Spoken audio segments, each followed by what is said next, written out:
तो है दोस्तों, नमस्कार। Welcome to E for engineer. और आज हम देखने वाले हैं सीआरई के बहुत सारे क्वेश्चंस हो गए थे, आज नेक्स्ट क्वेश्चन शुरू करेंगे। आपको पता ही है कि मैं एक क्वेश्चन के बदले में उसी से रिलेटेड 5-7 क्वेश्चंस और दे देता हूं। तो मतलब मैं अगर 10 क्वेश्चन पढ़ाता हूं तो मान के चलो कि 50-60 क्वेश्चंस आपका कंप्लीट हो गया है। ठीक है, यहाँ पे हम 14 नंबर क्वेश्चन से क्वेश्चन को उठाए हुए हैं, देख लो यहाँ पे। और half life period for first order reaction क्या है? Half life period for first order reaction is independent of initial concentration of the reactant. देखो, ये क्वेश्चन आपको पहले क्वेश्चन में मैंने बता दिया था, ठीक है, कि half life first order second order जो है कि ये देखो, ये फर्स्ट ऑर्डर के लिए, सेकेंड ऑर्डर के लिए, जीरो ऑर्डर के लिए, सब के लिए मैंने क्वेश्चन बता दिया था कि जीरो ऑर्डर में क्या होता है, कंसंट्रेशन को लेकर के डिपेंडेंट होता है कि इनडिपेंडेंट होता है, फर्स्ट ऑर्डर में क्या होता है, क्या नहीं होता है, सारा कुछ दिखा दिया हो। तो आप उस वीडियो को जाकर देख लेना, ठीक है। सीआरई का 1 से लेके 10 तक क्वेश्चन रहेगा इसी चैनल पे। चलो, दूसरा है, अब इसी में दिया है कि रिएक्टेंट टाइप बढ़ने पे, देखो फर्स्ट ऑर्डर में क्या, जीरो ऑर्डर में क्या होता है, रिएक्टेंट टाइम बढ़ने पे प्रोडक्शन की कंसंट्रेशन बढ़ता है, ये होता है जीरो ऑर्डर के लिए। लेकिन अगर वहीं पे हम फर्स्ट ऑर्डर के लिए देखें तो फर्स्ट ऑर्डर के लिए हाफ लाइफ पीरियड इंडिपेंडेंट होता है इनिशियल कंसंट्रेशन पे, ठीक है, रिएक्टेंट के इनिशियल कंसंट्रेशन पे। तो ये सारे क्वेश्चन से आप याद कर लेना। कैसे याद करोगे आप देख लो, जीरो ऑर्डर का एक जगह पे याद कर लेना, फर्स्ट ऑर्डर का एक जगह पे याद कर लेना, तो ईजिली तरीके से याद हो जाएगा। रेट ऑफ रिएक्शन भी जीरो ऑर्डर के लिए, जीरो ऑर्डर के लिए रिएक्टेंट कंसंट्रेशन पे डिपेंड नहीं करता है, ठीक है। तो जीरो ऑर्डर के लिए यहाँ पे देखो, फर्स्ट ऑर्डर के लिए हाफ लाइफ डिपेंड नहीं करता है, और जीरो ऑर्डर के लिए रेट ऑफ रिएक्शन डिपेंड नहीं करता है, किस पे, रिएक्टेंट पे। तो आपको दोनों क्वेश्चन मिल गया। अब एक से ही क्वेश्चन से रिलेटेड मैंने आपको तीन क्वेश्चन बता दिया, ठीक है। चलो, नेक्स्ट क्वेश्चन रहेगा आपके सामने। In a first order reaction the time required to reduce the concentration of reactant from 1 mole, यहाँ पे देखो, फ्रॉम 1 मोल, 1 मोल से आधा मोल आने में जो टाइम रिक्वायर्ड होगा, अगर सेम यानी कि 50% हो जा रहा है conversion, that required to reduce it from 10 to 5, तो क्या होगा? यानी कि ये बोल रहा है कि अपन लोग क्या करते हैं, 1 मोल से पर लीटर को कन्वर्ट करते हैं और इसको रिड्यूस करते हैं 0.5 में, तो 50% कन्वर्जन हो गया। सेम वैसे ही अगर हम 10 मोल पर लीटर को 5 मोल पर लीटर में कन्वर्जन करते हैं तो कितना हो जाएगा, 50% कन्वर्जन हो जाएगा। तो टाइम पूछ रहा है, तो टाइम तो सेम ही होगा, क्यों? क्योंकि अपना कन्वर्जन तो सेम ही है ना, ठीक है। कन्वर्जन इसमें 50% हो रहा है, इसमें 50% हो रहा है, तो यहाँ पे आप देख सकते हो कि आंसर रहेगा सेम। ओके, चलो नेक्स्ट क्वेश्चन हो जाएगा अभी आपके सामने। स्पेसिफिक रेट कांस्टेंट क्या दे रहा है? Specific rate constant. Specific rate constant क्या होता है? Rate constant for a second order reaction क्या होगा? बोथ। इसमें जो देखो, इसमें अब ज़्यादा दिमाग लगाना नहीं है, क्यों? क्योंकि इसमें ABC अगर जहाँ पे दो बोथ दिया हो या जहाँ पे ऑल दिया हो, वहाँ पे मोस्टली चांसेस कि वही रहता है, ठीक है। तो जैसे कि इसको अगर समझना हो तो यहाँ पे समझ सकते हो कि रेट कांस्टेंट जो है वो सेकेंड ऑर्डर का रेट कांस्टेंट वो रहता है, वेरीज विथ टेम्परेचर के साथ में बढ़ता है और depends upon the nature of reactant, ठीक है।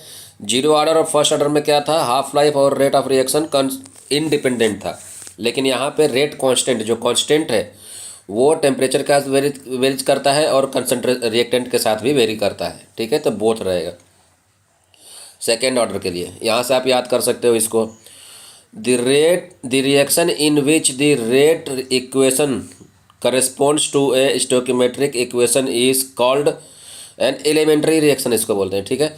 एलिमेंट्री रिएक्शन क्या होता है, नॉन एलिमेंट्री क्या होता है, आप चाहो तो पढ़ सकते हो। एलिमेंट्री में क्या होता है कि एक इक्वेशन बनता है स्टोकियोमेट्रिक इक्वेशन, उसको हम बोलते हैं मतलब क्या हो गया, मान लो कि ए प्लस बी रिएक्शन करके सी बनाता है, तो इसका कितना मोल, इसका कितना मोल, इसका कितना मोल, ये तीनों बराबर होने चाहिए। ठीक है, मान लो इसका 1 मोल है, इसका 1 मोल है, तो दोनों मिला करके क्या हो जाएगा, यहाँ पे 2 मोल बन जाएगा। ओके, तो उसको हम बोलते हैं स्टोकियोमेट्रिक रिएक्शन, स्टोकियोमेट्रिक बैलेंस, तो इसको हम बोलते हैं एलिमेंट्री। ठीक है, एलिमेंट्री रिएक्शन, जो उसको एलिमेंट को उसके एटम्स को लेकर के कैलकुलेट करता है। ठीक है, यहाँ पे हो गया। और नॉन एलिमेंट्री में क्या होता है, नॉन स्टोकियोमेट्री में नॉन एलिमेंट्री रिएक्शन होता है। देखो, जो स्टोकियोमेट्री फॉलो नहीं करता है उसको हम बोलते हैं नॉन एलिमेंट्री रिएक्शन, ये आगे चल के आपको कहीं पे मिलेगा। फिर क्या है, इसमें रिएक्शन स्टोकियोमेट्रिक बन जाता है। ठीक है, इक्वेशन। नेक्स्ट क्वेश्चन 18वां नंबर, equilibrium of a chemical reaction as viewed by kinetics is a dynamic steady state. जहाँ पे इक्विलिब्रियम आ गया, ठीक है, तो वहाँ पे डायनेमिक स्टेडी होगा। देखो, काइनेटिक विस्कोसिटी जो होता है, काइनेटिक विस्कोसिटी मतलब डायनेमिक विस्कोसिटी, और काइनेटिक स्टेट मतलब डायनेमिक स्टेट। उसके बाद में है काइनेटिक्स में अब्सोल्यूट या डायनेमिक होता है। इसमें केमिकल रिएक्शन काइनेटिक्स की तरह दिखता है। अब देखो, जब इक्विलिब्रियम आएगा ना, कोई भी चीज़ का जब इक्विलिब्रियम आता है, ठीक है, तो उसमें जो काइनेटिक रहता है वो डायनेमिक स्टेडी हो जाता है। जबकि अगर वहीं पे देखो, डायनेमिक काइनेटिक अब्सोल्यूट और डायनेमिक दोनों एक ही होता है। ठीक है, तो अब्सोल्यूट स्टेट बोल दो या डायनेमिक स्टेट बोल दो, जब भी इक्विलिब्रियम आएगा तो वो डायनेमिक स्टेट में चला जाएगा। स्टेडी स्टेट मत कर देना, डायनेमिक स्टेट या अब्सोल्यूट स्टेट बोलते हैं उसको। चलो, नेक्स्ट हो जाएगा आपके सामने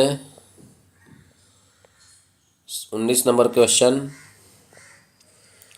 for a zero order reaction the concentration of product increases with increase.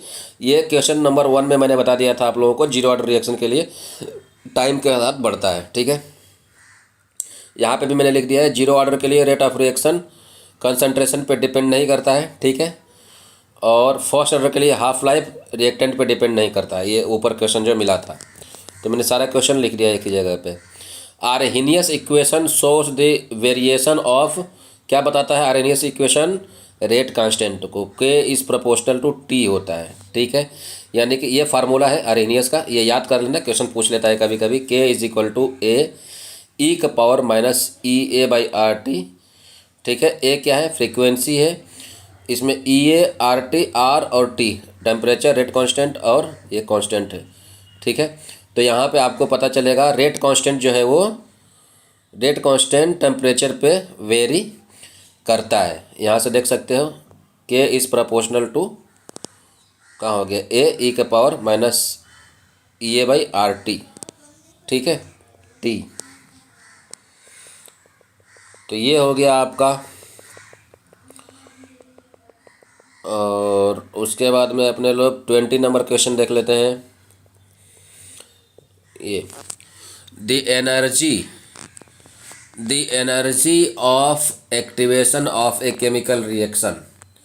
Activation chemical reaction के लिए क्या होता है, एक एनर्जी मिलती है जहाँ से वो रिएक्शन स्टार्ट करता है। ठीक है, तो यहाँ पे क्या हो जाएगा, is minimum energy which the molecules must have before the reaction can take place. मतलब मान लो कि ए प्लस बी रिएक्शन करके सी बना रहा है, तो एक मिनिमम इसके पास में एनर्जी होनी चाहिए। ठीक है, जिसको हम बोलते हैं एक्टिवेशन एनर्जी।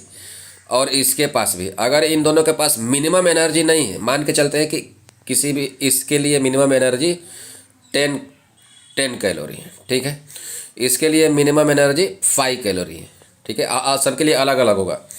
तो अगर ये 10 कैलोरी से कम है, मान के चलते हैं कि ए के पास जो एनर्जी है वो कम है, 9 है, 8 है, 7 है, और इसके पास मान के चलते हैं कि 5 है, 10 है, तो ये तो रिएक्शन में भाग ले लेगा, लेकिन ये नहीं ले पाएगा क्योंकि इसके पास एनर्जी कम है। तो किसी भी एलिमेंट के पास एक एनर्जी होनी चाहिए जहाँ से वो रिएक्शन कर सके। ठीक है, तो उसको हम बोलते हैं मिनिमम एक्टिवेशन एनर्जी, तो कम से कम उतना होना चाहिए तभी रिएक्शन कैन टेक प्लेस, ठीक है, यानी कि रिएक्शन होगा। अब इसमें देखो बोथ भी दिया है B plus C is same as heat of reaction at constant pressure, ये बिल्कुल गलत है एकदम, ठीक है। Varies as fifth power of temperature, ये भी बिल्कुल गलत है। देखो किसी भी रिएक्शन को होने के लिए यहाँ पे बी प्लस सी दिया है, लेकिन आप क्वेश्चन को पढ़ोगे तो आपको समझ में आएगा कि बी प्लस सी ये आंसर गलत होगा, ठीक है, ये सी वाला आंसर गलत होगा, आंसर रहेगा बी। तो ये हो गया। उसके बाद में नेक्स्ट क्वेश्चन है आपके सामने यहाँ पे 22 नंबर, रेट कांस्टेंट के and absolute temperature T related by collision theory, ठीक है। तो कोलिजन थ्योरी क्या होता है, यहाँ पे देखो ये फार्मूला याद कर लेना, आर्हीनियस का, कोलिजन का, और एक और रहता है, एक दो और रहता है, आर्हीनियस, कोलिजन, ट्रांजिशन, ये तीन है। ये तीनों फार्मूला याद कर लेना, तीनों पूछता है, ठीक है। तो यहाँ पे है आपके सामने, यहाँ पे आपके सामने K is proportional to under root T, ठीक है, ये देखो K is proportional to under root T, तो ये होता है क्या बोलते हैं, कोलिजन थ्योरी, ठीक है।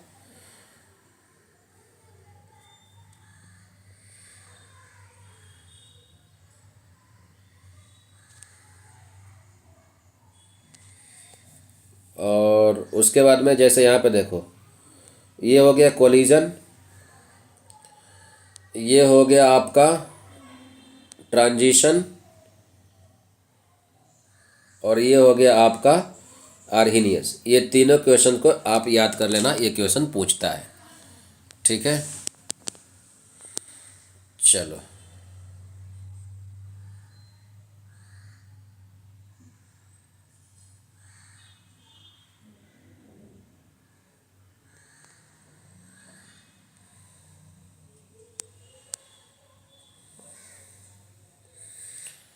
नेक्स्ट क्वेश्चन क्या आ रहा है, reaction with high activation energy, क्या है, reaction with high activation energy, भाई तुम उधर चले जाओ थोड़ा,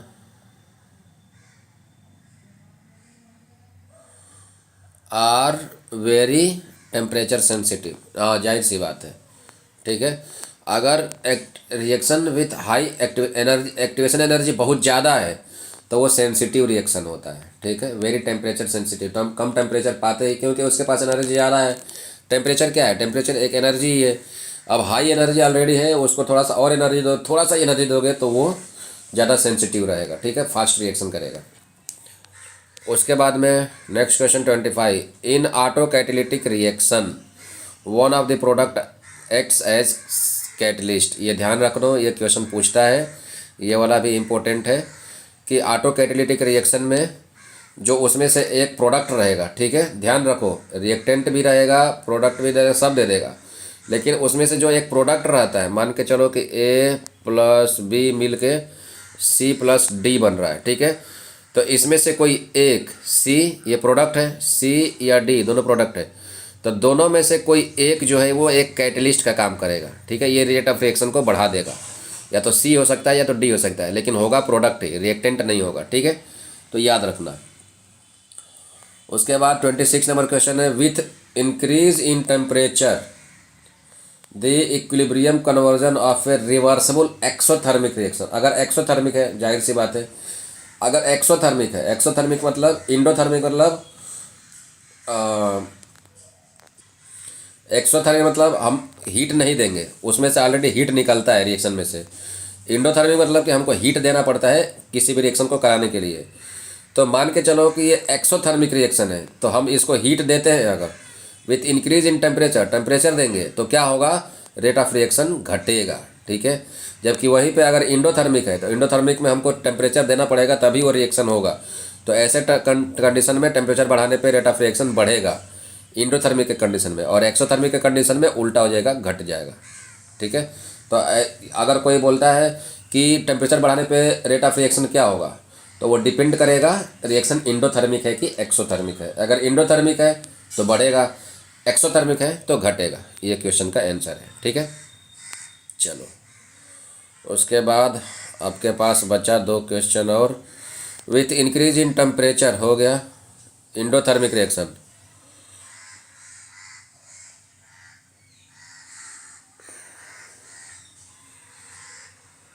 देखो यहाँ पे घुमाया है क्या, क्वेश्चन को देख लेते हैं। यहाँ पे देखो विथ डिक्रीज इन टेम्परेचर, देखो यहाँ पे क्या था, विथ इंक्रीज इन टेम्परेचर, और यहाँ पे क्या है question number 27 with decrease in temperature. Temperature decrease कर दिया है और इंडोथर्मिक रिएक्शन है तो वो घटेगा, ठीक है। देख रहे हो कैसे दिमाग लगाया है। Question number 28, the equilibrium constant of chemical reaction, equilibrium constant के केमिकल रिएक्शन का is remains unaffected in the presence of catalyst. अगर कैटलिस्ट है तो इक्विलिब्रियम कांस्टेंट जो है कि अनअफेक्टेड रहेगा, ठीक है। मतलब इन जो कांस्टेंट रहेगा कि वो कैटलिस्ट रहे चाहे ना रहे उस पर कोई इफेक्ट नहीं पड़ने वाला है। ये क्वेश्चन का सार है, ठीक है। Question number 29, conversion increases with increase in temperature in case of an endothermic reaction, ठीक है। ये ऊपर क्वेश्चन दिया हुआ है, तीनों लगभग एक ही जैसा क्वेश्चन है। इंडोथर्मिक रिएक्शन है, ठीक है, टेम्परेचर बढ़ाएंगे कन्वर्जन बढ़ेगा, ठीक है। इंडोथर्मिक रिएक्शन है, टेम्परेचर घटाएंगे कन्वर्जन घटेगा। एक्सोथर्मिक रिएक्शन है, टेम्परेचर बढ़ाएंगे कन्वर्जन घटेगा, उल्टा हो जाएगा। और एक्सोथर्मिक रिएक्शन है, टेम्परेचर घटाएंगे कन्वर्जन बढ़ेगा। तो ये है क्वेश्चन आप लोगों के सामने, पूरा का पूरा मैंने दे दिया है। 29-30 क्वेश्चन हो गया है। 100 क्वेश्चन कराऊंगा। 100 क्वेश्चन करने का मतलब तुम मान के चलना कि 300 क्वेश्चन आपका आराम से क्लियर हो जाएगा, ठीक है। लेकिन आप क्वेश्चन पूरा पढ़ना, मैं तो जो करा रहा हूँ मेरे पास इतना टाइम नहीं है, मेरे पास जितना टाइम है आप लोगों को करा दे रहा हूँ। आप लोग खुद से पढ़ाई करना, 300 क्वेश्चन कम से कम शुरुआत का पढ़ना और लास्ट का 100 क्वेश्चन आप पढ़ सकते हो तो पढ़ना, ठीक है। यही था इस वीडियो में, इतना ही। आशा करता हूँ वीडियो पसंद आएगा। चैनल पर नए होंगे तो लाइक, सब्सक्राइब एंड शेयर।